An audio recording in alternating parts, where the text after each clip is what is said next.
Hey guys, good morning. Welcome back to our channel, the Eaton Squad. My name is Addie. So for today's video is the revised check-in requirements for foreign nationals for fully vaccinated with or without the booster shot. They have changed some requirements. They have removed some of the requirements. Details coming right up.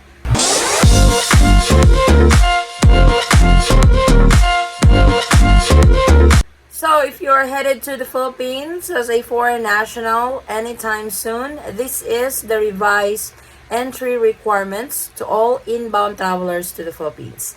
We will also include the former Filipinos because former Filipinos actually belong to the foreign nationals category. Foreign nationals are those entering the Philippines as a foreign tourist, 9A visa holder, 13A visa holder, and SRRV. Here are your requirements that will be checked upon check-in in your port of origin. The Philippine government has released the new IATF Resolution number 2 series of 2022. So they have removed some of the requirements that they were asking before. Before, if you are flying into the Philippines without the booster and just fully vaccinated, they will still require you with a pre-departure test, which is either the Antigen and the RT-PCR test. This time, they have completely removed that requirement. So either you are boosted or not, you don't need to present any of the negative pre-departure test that is either antigen test or RT-PCR test. So if you are flying in, first, you need your passport, valid passport. For foreign nationals, you need at least 6 months validity in it because you can actually get denied from boarding if you have less than 6 months in your passport. Number 2, of course, your ticket. So for foreign nationals entering the Philippines, especially if you are entering as a foreign tourist or a 9A visa holder, unfortunately, you will have to have an onward ticket or an exit ticket, a return ticket, or an outbound ticket to the next destination. Yes, that has been required ever since. Before the pandemic, that has been required to all foreign nationals entering as a foreign tourist and a 9A visa. The exemption to this are the categories under 13A, SRRV, and former Filipinos. Your third requirement is the e-arrival card. So the e-arrival card, you still have to fill this out. There's quite a bit of confusion on the last video that I uploaded because I said it's not mandatory. It is yes and no, not mandatory. Not mandatory that you have to really have it before you leave, that you will be denied from boarding if you don't have it. No, that is not the case anymore. It's not mandatory by the airline that you have to have it before boarding, but it is still required to fill it up or register with e-arrival card. You can do it before you depart from your country of origin, or you can do this upon arrival into the Philippines. So you have two options. If you don't want any hassle or long lines at the airport when you get to the Philippines, register within 24 hours prior to departure. But, like I said, if you don't have it, you will not be denied from boarding. The fourth requirement is the vaccination card or certificate.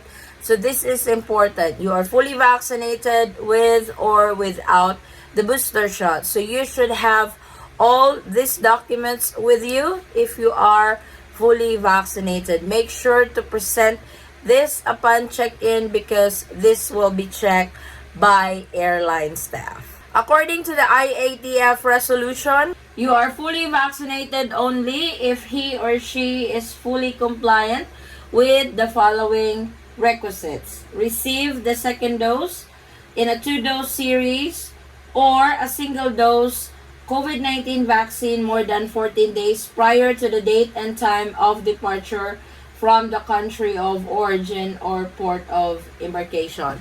So it is important that it has been more than 14 days since you got the second dose for the 2-dose series. For example of that is Pfizer, Moderna. So you should have more than 14 days already.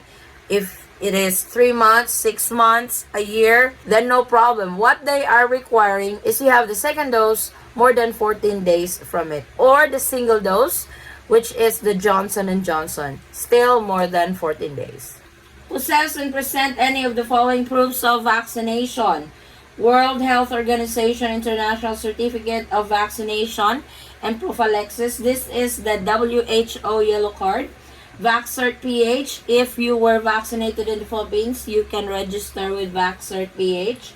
National or state manual or digital vaccination certificate of the country or foreign government. For example, the US, that is the CDC card, and other proof of vaccination. So whatever proof of vaccination your country is coming from, for example, Canada, Australia, New Zealand, if you guys have a QR code or an app that you can download your digital copy or manual copy of your vaccination certificate or card, that will be accepted in the Philippines. And I also wanted to add, since former Filipinos belong to the foreign nationals category, if you are a former Filipino, these are Filipinos born in the Philippines, but you have naturalized abroad. For example, you were born in the Philippines, you went to the US, and you have naturalized as a US citizen, you are a former Filipino. So, your privilege is getting a Balikbayan visa. This is 1 year.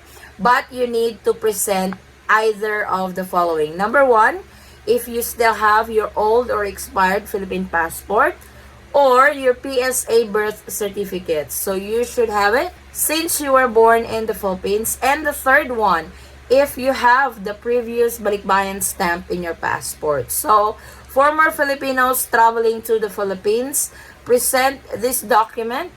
That way you can avail the Balikbayan privilege, which is 1 year visa free. If you are traveling with your family, your kids, and your husband, they can also avail the 1 year Balikbayan visa free. Just bring the kids' birth certificate and your marriage certificate. Also, I wanted to add, if you are flying into the Philippines as a 13A and SRRV, make sure that you have your visa appropriately. So if you are a 13A, you should have your resident visa. If you are an SRRV visa holder, you should have the certificate or the card that was given to you that you are an SRRV visa holder. So please take note of that, because it depends on your category. The check-in counter will check all this documentation.